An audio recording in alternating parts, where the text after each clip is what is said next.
नमस्कार, ये आकाशवाणी पटना है। अब आप दिव्या से प्रादेशिक समाचार सुनिए। पहले मुख्य समाचार। प्रधानमंत्री नरेंद्र मोदी 26 सितंबर को मुख्यमंत्री महिला रोजगार योजना की पहली किश्त की राशि जारी करेंगे। 75 लाख महिलाओं के बैंक खाते में भेजी जाएगी 10-10 हजार रूपये की राशि। मनरेगा में कामगारों को चेहरा मिलान करने के बाद ही मिलेगा काम। अररिया, किशनगंज और जहानाबाद जिले पायलट प्रोजेक्ट के लिए चयनित। न्यायमूर्ति पीबी वजंथरी आज पटना उच्च न्यायालय के मुख्य न्यायाधीश पद की शपथ लेंगे। और विश्व प्रसिद्ध पितृपक्ष मेला आज होगा संपन्न। देश विदेश से लोग अपने पूर्वजों का कर रहे हैं पिंडदान। अब समाचार विस्तार से। प्रधानमंत्री नरेंद्र मोदी 26 सितंबर को प्रदेश में मुख्यमंत्री महिला रोजगार योजना की पहली किश्त जारी करेंगे। इस योजना के अंतर्गत श्री मोदी 50 लाख महिलाओं के बैंक खाते में 10-10 हजार रूपये की राशि अंतरित करेंगे। ग्रामीण विकास विभाग के सचिव लोकेश कुमार सिंह ने बताया कि इस अवसर पर संकुल स्तरीय संघ और ग्राम संगठन स्तर पर विशेष कार्यक्रम आयोजित किए जाएंगे। उन्होंने बताया कि इस संबंध में सभी जिलाधिकारियों को दिशा निर्देश जारी कर दिए गए हैं। योजना का लाभ लेने के लिए 1 करोड़ 5 लाख से अधिक जीविका दीदियों ने आवेदन किया है। इस अवसर पर मुख्यमंत्री नीतीश कुमार समेत अन्य मंत्री और अधिकारी उपस्थित रहेंगे। प्रदेश में महात्मा गांधी राष्ट्रीय ग्रामीण रोजगार गारंटी अधिनियम मनरेगा के अंतर्गत कामगारों का चेहरा मिलान करने के बाद ही काम मिलेगा। विभाग के एक अधिकारी ने बताया कि मनरेगा के राष्ट्रीय मोबाइल निगरानी प्रणाली ऐप में चेहरा पहचान की तकनीक को जोड़ा गया है। मनरेगा में वर्तमान में पंजीयन नंबर के आधार पर काम दिया जाता है। इस ऐप के माध्यम से श्रमिक की वास्तविक उपस्थिति सुनिश्चित होगी और फर्जीवाड़े पर रोक लगाई जाएगी। अधिकारी ने बताया कि आम दिनों में 21 से 23 लाख तक कामगार इस योजना के अंतर्गत काम करते हैं। मुख्यमंत्री नीतीश कुमार आज राजधानी पटना में doctor APJ Abdul Kalam science city का उद्घाटन करेंगे। मुल्क स्टेडियम के पास बनाए गए साइंस सिटी में विज्ञान आधारित 5 गैलरी बनाए गए हैं। साथ ही 4D थिएटर, ऑडिटोरियम और छात्रों तथा शिक्षकों के लिए डॉर्मेट्री की भी सुविधा उपलब्ध है। इस मौके पर उप मुख्यमंत्री सम्राट चौधरी और विजय कुमार सिन्हा सहित कई मंत्री उपस्थित रहेंगे।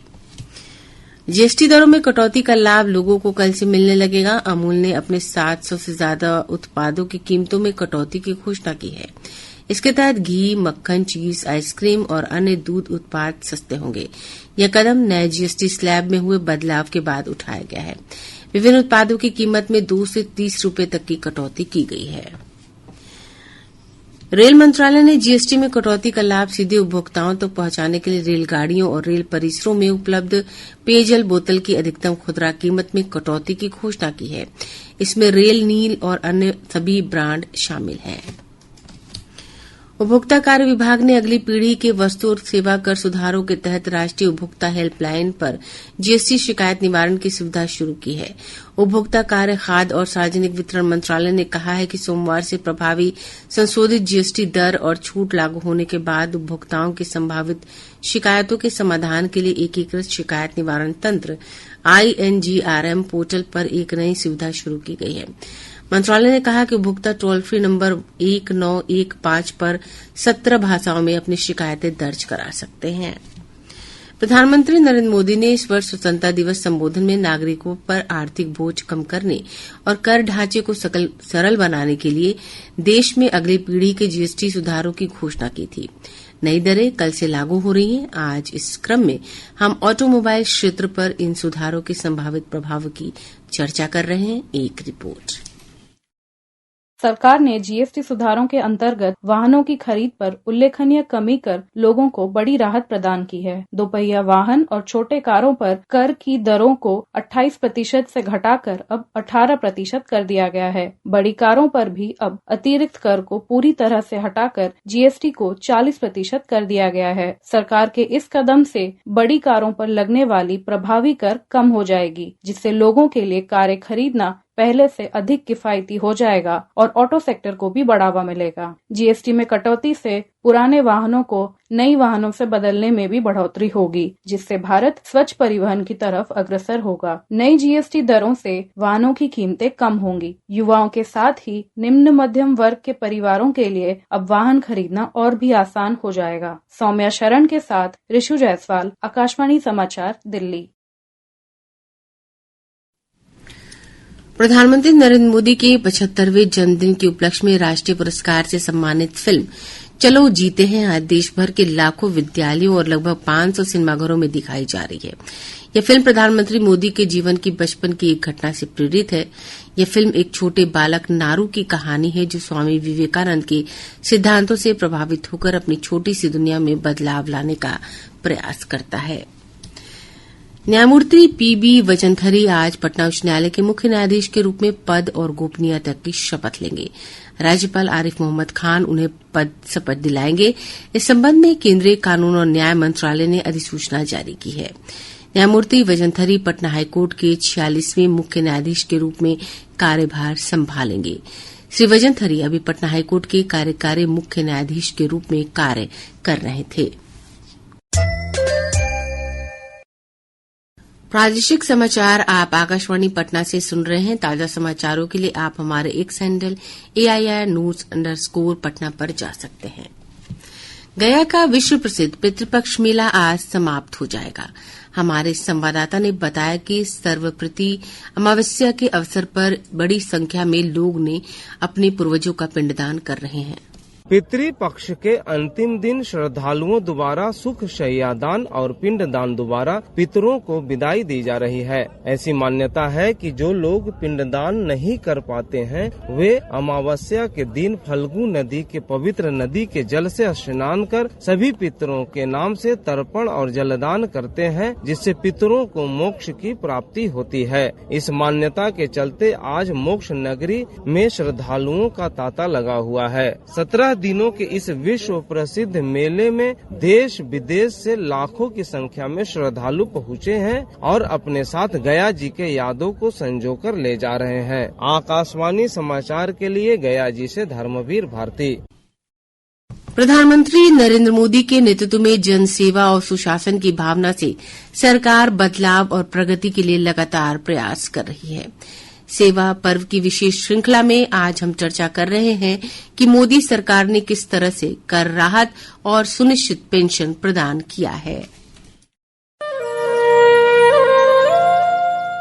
पिछले 11 वर्षों में सरकार ने मध्यम वर्ग के जीवन में वास्तविक बदलाव लाने के लिए आगे बढ़कर काम किया है। आयकर दर को कम करने से लेकर रिटर्न सरल बनाने तक हर कदम नागरिकों को उनकी कमाई का ज्यादा हिस्सा अपने पास रखने देने के मूल विचार से जुड़ा रहा है। हाल के कर सुधार इस बात के स्पष्ट संकेत हैं कि सरकार ने राष्ट्रीय विकास के एक स्तंभ के रूप में मध्यम वर्ग पर भरोसा जताया है। एक और बड़ा फैसला ये था कि सालाना 12 लाख रुपए तक कमाने वाले व्यक्तियों को पूंजीगत लाभ जैसी विशेष आय को छोड़कर कोई आयकर नहीं देना होगा। केंद्रीय बजट पेश होने के बाद प्रधानमंत्री नरेंद्र मोदी ने वीडियो संदेश में कहा था कि सरकार गरीबों और मध्यम वर्ग के लिए कर राहत सुनिश्चित कर रही है। आयकर रिटर्न भरना आसान बनाने के लिए व्यक्तिगत करदाताओं को अब पहले से भरे हुए रिटर्न उपलब्ध कराए जा रहे हैं। सरकारी कर्मचारियों और उनके परिवारों की सामाजिक सुरक्षा को मजबूत करने की दिशा में एक और बड़ा कदम उठाते हुए केंद्रीय मंत्रिमंडल ने पिछले साल अगस्त में एकीकृत पेंशन योजना को मंजूरी दी थी।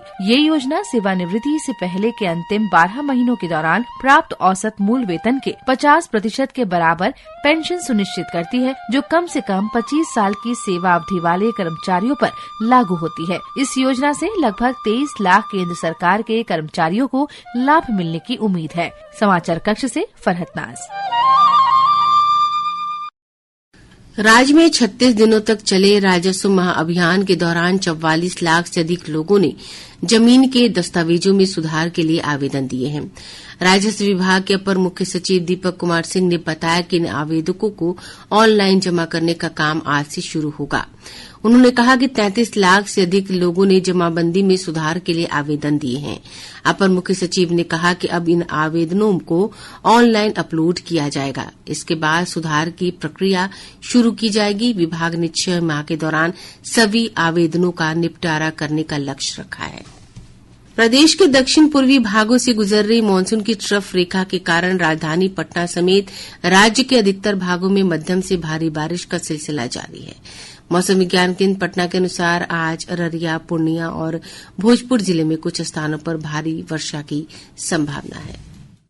दिनांक 21 सितंबर 2025 को राज्य के उत्तर पश्चिम एवं उत्तर मध्य भागों के कुछ स्थानों में जबकि शेष भागों के 1 या 2 स्थानों में वर्षा होने की संभावना है। दक्षिण बिहार के जिलों के 1 या 2 स्थानों पर मेघ गर्जन, वज्रपात और तेज हवा 30 से 40 किलोमीटर प्रति घंटा चलने की संभावना है। अगले 24 घंटों के दौरान राज्य के अधिकांश भागों के अधिकतम तापमान में कोई विशेष परिवर्तन नहीं होने की संभावना है। तत्पश्चात अगले 3 से 4 दिनों के दौरान अधिकतम तापमान में 2 से 3 डिग्री सेल्सियस की वृद्धि होने की संभावना है।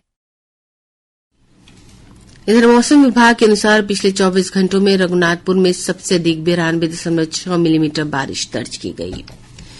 महान अभिनेता, निर्देशक और निर्माता मोहनलाल को वर्ष 2023 का प्रतिष्ठित दादा साहेब फाल्के पुरस्कार प्रदान किया जाएगा। सूचना और प्रसारण मंत्रालय ने एक सोशल मीडिया पोस्ट में बताया कि दादा साहेब फाल्के पुरस्कार चयन समिति की सिफारिश पर सरकार ने भारतीय सिनेमा में उनके विशिष्ट योगदान के लिए मलयालम अभिनेता को यह पुरस्कार प्रदान करने का निर्णय लिया है। पटना में जल्द ही वाटर मेट्रो की शुरूआत की जाएगी। राज्य सरकार ने भारतीय अंतर्देशीय जलमार्ग प्राधिकरण के साथ वाटर मेट्रो सेवा को लेकर एक समझौता पत्र पर हस्ताक्षर किया है। प्राधिकरण के निदेशक अरविंद कुमार ने बताया कि इस योजना के लिए एक जलयान पटना पहुंच रहा है। उन्होंने कहा कि कल से इस सेवा के शुरू होने की संभावना है। वाटर मेट्रो का संचालन पटना में गंगा नदी में दीघा घाट से कंगन घाट तक किया जाएगा। प्रसार भारती के पूर्व मुख्य कार्यकारी अधिकारी के.एस. शर्मा का कल हैदराबाद में 80 वर्ष की आयु में निधन हो गया। वे पिछले कुछ दिनों से स्वास्थ्य संबंधी समस्याओं से जूझ रहे थे। आंध्र प्रदेश कैडर के आईएएस अधिकारी सी शर्मा ने कई वर्षों तक दूरदर्शन के महानिदेशक के रूप में भी कार्य किया। वे वर्ष 2002 से 2006 तक प्रसार भारती के मुख्य कार्यकारी अधिकारी भी रहे। उन्होंने Doordarshan, direct to home, DTH सेवाओं और डीडी डायरेक्ट प्लस सहित अन्य कार्यक्रमों को शुरू करने में महत्वपूर्ण भूमिका निभाई। और अब पटना से प्रकाशित प्रमुख समाचार पत्रों की सुर्खियां। आज के सभी समाचार पत्रों ने अलग अलग खबरों को प्रमुखता से प्रकाशित किया है। हिन्दुस्तान की बड़ी खबर है, भारतीय पेशेवरों पर ट्रंप का करारा प्रहार। अमेरिका ने NH-1B वीजा शुल्क बढ़ाकर 88 लाख रुपए किया। दैनिक जागरण ने मुख्यमंत्री नीतीश कुमार के हवाले से लिखा है, सभी बच्चों को गुणवत्तापूर्ण शिक्षा उपलब्ध कराने को प्रतिबद्ध। प्रभात खबर ने शिक्षा मंत्री सुनील कुमार के एक बयान पर लिखा है, TRE-4 के बाद TRE-5 भी होगा आयोजित। दैनिक भास्कर की विशेष खबर है, पटना जू में न्यूयॉर्क की तरह बाघ और शेर के लिए ग्लास ब्रिज बनेंगे। आज अखबार की सुर्खी है, आज रात 11 बजे से शुरू होगा सूर्य ग्रहण, भारत में नहीं दिखेगा। और अब अंत में मुख्य समाचार एक बार फिर। प्रधानमंत्री नरेंद्र मोदी 26 सितंबर को मुख्यमंत्री महिला रोजगार योजना की पहली किश्त की राशि जारी करेंगे।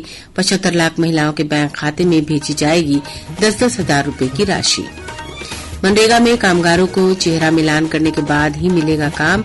अररिया, किशनगंज और जहानाबाद जिले पायलट प्रोजेक्ट के लिए चयनित। न्यायमूर्ति PB वजंथरी आज पटना उच्च न्यायालय के मुख्य न्यायाधीश पद की शपथ लेंगे। और विश्व प्रसिद्ध पितृपक्ष मेला आज होगा संपन्न। देश विदेश से लोग अपने पूर्वजों का कर रहे हैं पिंडदान। इसके साथ ही आकाशवाणी पटना से प्रसारित प्रादेशिक समाचार का ये अंक समाप्त हुआ। आकाशवाणी पटना से अगला समाचार बुलेटिन दोपहर 2 बजे प्रसारित किया जाएगा। नमस्कार।